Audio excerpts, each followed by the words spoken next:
on secondary dysmenorrhea. Dysmenorrhea. Okay. I don't think I'll ever get that right. Yeah. Yeah.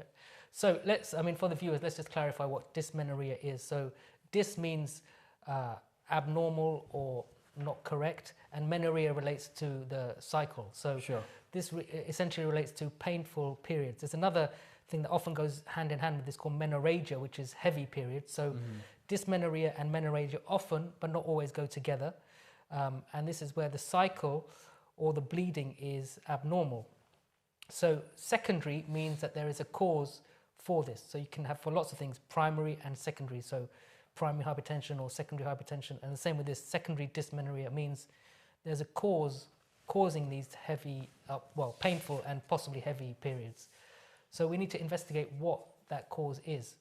So that would probably need this lady to have, I would guess, an ultrasound scan. Sure. Which would look at her ovaries, uterus, etc., the female reproductive system, and see if they can identify anything.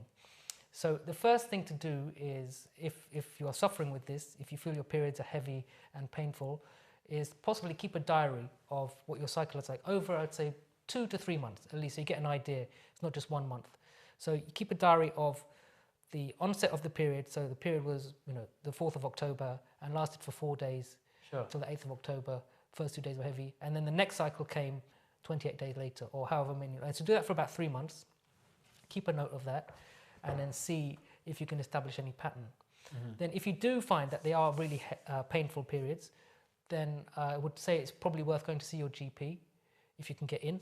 And then they will probably arrange some blood tests to check your hormonal profile, what we call the reproductive FSH, LH, the female reproductive hormones.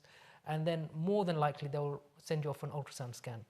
So they'll have a look with what's called a transvaginal, which is an internal ultrasound scan, so imaging the female reproductive organs. And then they may find a few things.